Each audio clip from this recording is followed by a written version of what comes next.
The swamp was muggy and filled with a fog that felt as if it was attempting to swallow Ruth whole. With each step she took, she felt like she were sinking into an endless night that she couldn't escape from. The air was muggy and wet, making breathing a challenge with her helmet over her head. She dare not take it off, though. Any exposed skin was easy prey for the buzzing and ravenous mosquitoes that swarmed around the bog, irritating her senses and her mind. Her armor felt heavy on her body, and her sword hung loosely at her side. With each step through the thick and marshy undergrowth, she heard the squelching and sloshing of water and muck under her greaves. How had she ended up in this hellhole? Why was she wandering alone through the mire? It had been a simple task. She, along with a detachment of the Iron Legion, had been sent into the mire to root out a small mercenary company hiding out here. They were affiliated with some pirate marauders that had been ransacking the mire and Asheville lately, and the daimyo Richard Blackthorn, or the Black Dragon, who still had connections with the Iron Legion, had requested aid to seek out these mercenaries. The company of knights had only been in it 3 days into the marsh before things began to take a turn for the worse. A run-in with bandits and Aramusha had slowed them and killed 2 of their number, and then the surprise attack from the Jingoku samurai had forced them to separate and scatter. Now she wandered the marsh aimlessly, not sure which way to go, not sure if she was any closer to a settlement or to an exit to this bog. With the sun going down, it would be dangerous to keep wandering like this. She would have to set up camp and wait for the sun to rise. Finding a place to rest, she sat down under a large tree and groaned, adjusting her helmet a little to breathe easier. She wouldn't survive out here long. She had to find a settlement or town soon and seek assistance. Maybe she could appeal to them if she said she was here on the request of Richard Blackthorn. As she stared out at the bog, she felt a tremor of unease at the movements of the shadows and shifting shapes in the fog. But just as she was about to dismiss them all as tricks of the sunlight, she felt that one of the moving shadows was quite different from the rest. It wasn't a tree or a bush. It moved like a person. Ruth's eyes opened wide, and she stood up again quickly. There was a girl there, young, black hair matted to her head with sweat and swamp water. She wore a red kimono, and her feet pattered in the marshland. There was no question this child was a samurai girl, and Ruth's heart soared with hope. She began to make her way to the girl quickly. "Excuse me," she called. The girl didn't answer, but she did stop moving and turned. "Forgive me, but please wait a moment." The girl let out a cry of shock, and then her hands rushed to a dagger she had hidden beneath her sash. Ruth paused at the sight. She barely came up to Ruth's chest, and she was going to brandish a dagger at her. Either she was very scared or very brave. "Stop there!" she cried. Her knowledge of the common tongue appeared to be weak, but there. Her accent was very strong, and Ruth had to focus hard to understand it. She wasn't well versed in the Japanese language either, so she would have to try and speak slowly. "I will kill you if you do not stop!" she cried. All right, I'll stop," Ruth agreed, slowing. "I just want to ask where we are." The girl didn't answer, but with a determined glare she held up the knife defiantly. What you doing here?" she demanded. "Calm down," Ruth instructed slowly. "I'm not going—" Before she could finish, she felt it. A murderous intent, a vicious force. She heard the pounding of armored greaves in the muck, and she spun just in time to dodge a longsword swing from behind. She dove to the side and rolled, raising to her feet. What she saw shocked her completely. It was a warden. His helm was carved into a skull shape with the faceplate painted white to make a haunting visage of anger. His armor was black in color, and his sword, stained red with dried blood, raised to point at Ruth. "I told you," the warden growled. "Don't run off too far ahead." The girl behind him snorted. "I am not helpless," she answered curtly, though the expression of relief on her face was very evident. "You're lucky I caught up," he snarled. Ruth drew her sword fast.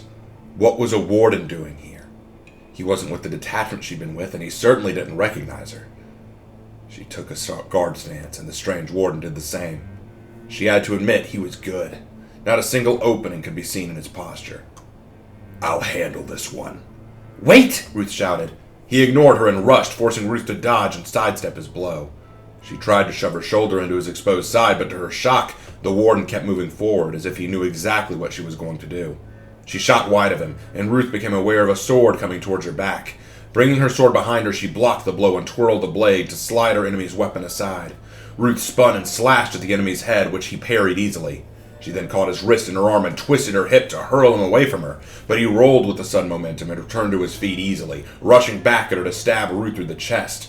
Ruth deflected the strike to the side and tried to strike down on his skull, but the warden was faster. Shifting his sword to his other hand, he brought up his elbow and crashed into Ruth's helm. Ruth let out a cry of pain as she stumbled back. This warden, he was nothing short of incredible, easily stronger than her. To stay alive, she'd have to push herself harder. Bringing her sword back up to bear, she tried to take the warden by surprise and go on the offensive. The two clashed swords and a dance of blades began. Metal clashed, steel sang as the two knights dueled in the marsh. Ruth knew that both of them were likely suffering from the debilitating environment, and more than once both found themselves stumbling in the swampy ground. But no matter what opening she thought she could find, the mysterious stranger always recovered faster and punished her for her trouble. Finally, after an unknown period of time dueling, both stepped back from each other, panting. "You're amazing," Ruth whispered. The mysterious stranger didn't answer at first, but his sword slowly lowered. "You aren't a mercenary, fighting the way you do. Who are you?" "My name is Ruth, Warden of the Iron Legion." She went, sinking to a knee, unable to keep up this fight any longer. If this warden wanted her dead, he'd certainly succeed. But to her surprise, he only stared. "Ruth? Did you say your name was Ruth?" the warden asked, looking her up and down. "No. Don't tell me you're Whelp." Ruth's eyes opened wide as she stared at the warden. She hadn't been called that name in years, not since she was a teenager. "How do you know that name?" she asked. The warden slowly straightened himself up, an air of relaxation showing. "Of course. You're the Valkenheim girl, the one that Stephen vouched for." The mysterious warden sighed amusement in his voice as he gave a soft chuckle. "You knew Stephen?" Ruth was now staggering to her feet in disbelief. He knew Stephen. He knew her adoptive father. "Of course I knew that old badger," he grumbled. "He was one of the wardens who oversaw my training days when I was in the Order. I guess you wouldn't remember me. Name's Ultor." Ruth thought back. The name was familiar. She had vague memories of a young warden going through advanced training, only a few years older than her. She'd watched him train even before she had been given permission to do so. Even back then, he'd worn dirty black armor and a helm carved in the shape of a vengeful skull. "Ultor? Ultor, it can't be you!" Ultor?" The samurai girl stepped forward curiously, looking up at Ultor with concern. "Are you okay?" "Sorry, kid," Ultor said, placing a hand on her shoulder encouragingly. "Just, seeing someone I used to know." "She is not one of the mercenaries." "No daughter of Stephen would ever join a pack of criminals," Ultor growled. "So, she is not enemy," the girl muttered, silently coming to an understanding. "No, she's not," Ultor agreed. "But that doesn't make her a friend either. What are you doing here, Ruth?" Ruth stood on shaking knees and removed her helmet to show her face, smiling broadly at Ultor to show she was really who he was suspecting her to be. I was sent here with a detachment of the Iron Legion to contend with a gang of marauders. I guess the same people you suspect I was affiliated with." "Really?" Ultor asked. "The Legion is taking action against them now?" Ultor crossed his arms curiously and then sighed. "Took them long enough." Ruth cocked an eyebrow. "What do you mean?" Ultor shook his head and sighed. "It's nothing," he said with a smirk. "Forgive me for attacking you the way I did. I assumed you were with those bastard marauders." "Why on earth would you assume I was with them?" Ruth asked, irritated. "Because you approached Hotaru," he answered, looking at the girl. "She's who they're after." "Her?" Ruth asked. "Hotaru is a daughter of Daimyo Shino Isakawa, the most wealthy daimyo in Jingoku," Ultor answered. Ruth's shoulders sagged a little from the realization of what he was saying. "So that's it," she sighed. "We've run into more than a few on the way from where I found her to the mire, and there were certainly knights among them. I assumed you were just another one of them." "I get it. I understand," Ruth nodded. "Ultor, your skills, they're unquestionably incredible. But what are you doing with her? Why are you not with the legions?" Ultor stiffened somewhat and looked back at Hotaru.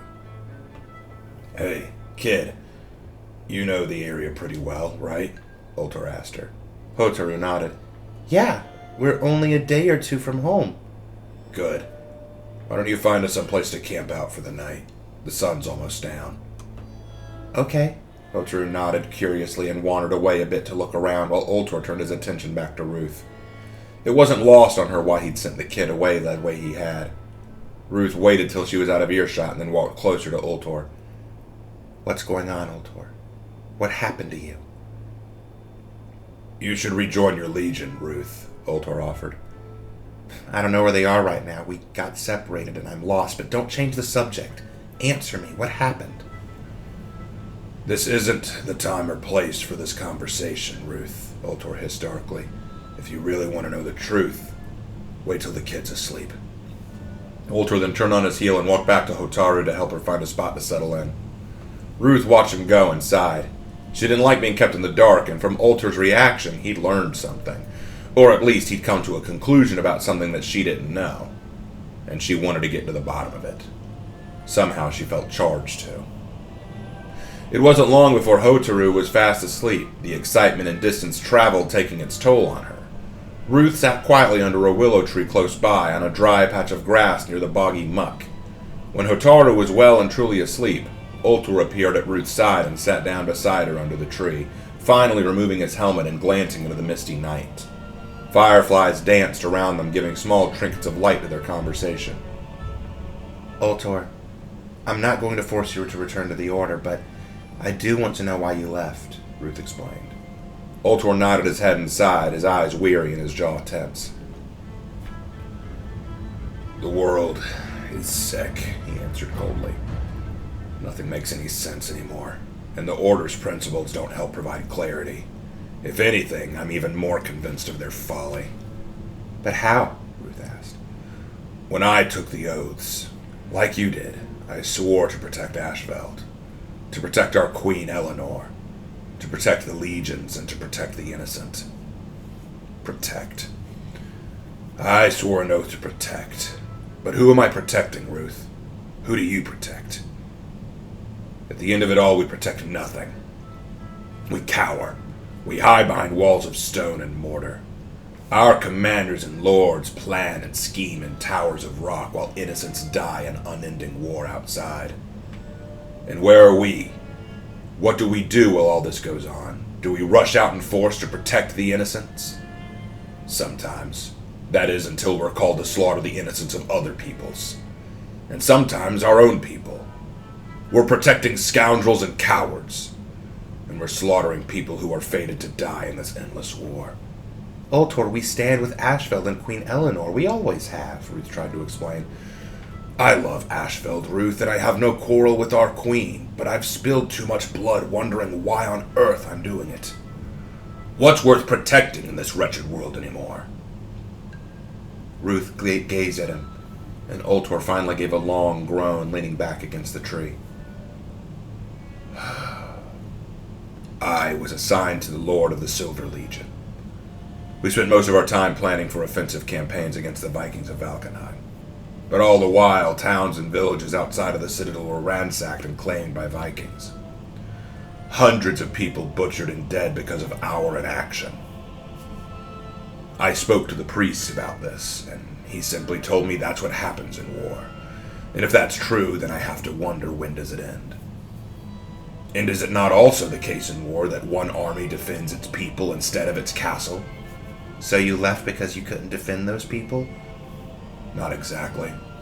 At first I tried to rationalize it all, but when we were finally given the order to leave the citadel and take the fight to the enemy, the first place we went was a small town just on the border of Valkenheim.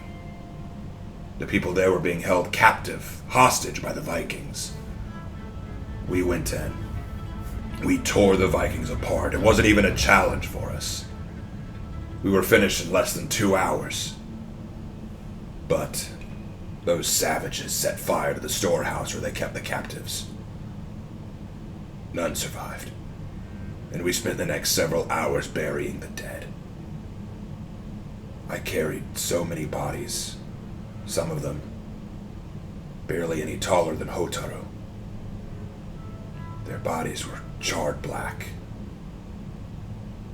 I remember the smell. I can't shake it from my memory.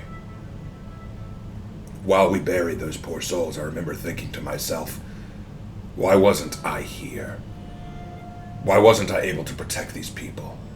It wasn't for lack of strength. The Viking clan was nothing to us. And yet, they still had been allowed to win. They still had taken the lives of all these people. I realized it was because the Lord I'd been protecting had not acted when he needed to. He'd hid himself in his home and made me stand watch over him rather than take action against our enemy. And do you know what that pompous fool said when we were finished? Do you know what that bastard said when we were done burying the bodies? I can't imagine what he said. He said this was our victory. Our victory. This is what it means to be victorious, is it? Watching innocent people die because my chains were tethered to a man not worth the air he breathes. It was an insult. It was an insult to all the bodies we just put in the ground. I was furious. Oltor, he was wrong. I agree with you, but I realized then, Ultor continued, interrupting Ruth, that there was nothing in this world worth protecting anymore. If the fate of the weak is to die in war, then this war will never end, and thus protecting them has no value or meaning. For all it does is delay the inevitable. But if the role of a warden is to protect the lords and ladies of Ashfeld from harm, instead of the innocents of this world, then I'm just wasting my time, as they so rarely leave their stone fortresses to venture into the wider world and put their necks on display. I've learned, Ruth, that there's nothing worth protecting, only killing. If it's meaningless to protect the innocents of Ashfeld, then I can at least slay their enemies. I can seek out the criminals, the war profiteers, the bandits, the tyrants, the butchers. I can cut the rot that infests this world, and in doing so, I can save a few people from them. It's better than sitting on my hands waiting on the enemy to come to me, waiting on a lord to tell me when to go into action. I'll do it on my own terms. Oltor, you can't save everyone, Ruth whispered. Even if you kill every single villain in your path, there will still be more, and they'll still hurt people. You know that. Of course I know that. But I also know I can't bury another body when I know for a fact I could have saved them. Ruth smiled weakly and then nodded her head. I'm sorry for what happened to you, but I understand. I do. There are times that I wish I could do the same thing. Ultor glanced at her and shared a small smile. You're a lot like Stephen, you know, he muttered. Yes. I didn't know Stephen quite like you knew him, but I liked him a lot. He was a good man, strong convictions, and he had a hell of a right hook. Ruth giggled at the joke. Stephen was everything I thought a warden was supposed to be. When he died, well, I'm sure it wasn't as hard on me as it was on you, but I was quite upset about it. You have my condolences. Yes, Ruth whispered, her smile fading. I miss him terribly. Some days I wonder if I'll ever be the kind of warrior that he was. You already are, Ultor answered. What are you talking about? I'm no match for you, Ruth muttered. And what does that matter if you were a match for me? Ultor asked. You carry yourself with distinction, resolve, and nobility. Everything that a night warden should have, and everything that Stephen prided. Were the rest of the order like you and Stephen, I never would have left it. But I think that when Stephen died, he was one of the last of the wardens I could respect. I have no connection to them anymore, nor do I want it. Ruth blushed and then glanced back at Hotaru. I have to wonder, though, Ultor, if you say nothing's worth protecting anymore, then why are you with her? Ruth asked.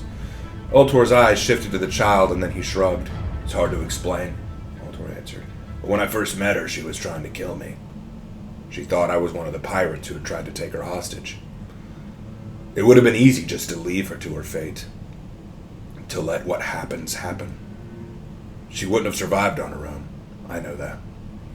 After all, it's like the priest said. That's what happens in war, right? And yet you didn't. Death does happen in war. But I also think mercy can happen too. And if that's true, maybe there are still some things in this world I can protect, he sighed. So you're her guardian angel then? Don't you mock me, Ruth giggled and Ultor snorted. Guardian angel or not, I'm not sure what it is. I just know that until I get that girl back home, I won't leave her. I won't bury this child like I did the others. Ruth smiled and then nodded her head. I'll help you, if you'll have me, Ruth offered. Admittedly, I don't know the way back to Ashfield from here, so if Hotaru can get us to her father, perhaps you and I could travel together out of here with his direction. Ultor glanced towards Ruth a moment and then gave a shrug. Well, I guess I've gotten used to the kid hanging around. Would get kind of quiet after I get her home, so why not? At least until we get out of the mire. Then I'm going my own way, and you? Well, I suppose you've got to get back to your legion then. I don't know. I find myself kind of agreeing with your sentiment. She then turned to look at Ultor. It was good to see you again, Ultor, even if for a short time. Agreed. It was good to see you, Ruth. But I should tell you that... Before he could finish his thought, Ultor froze a moment and looked around, rising to his feet. What is it? Ruth asked. What's wrong? Ultor put his helmet back on. Something's coming. We're not alone anymore. Get ready.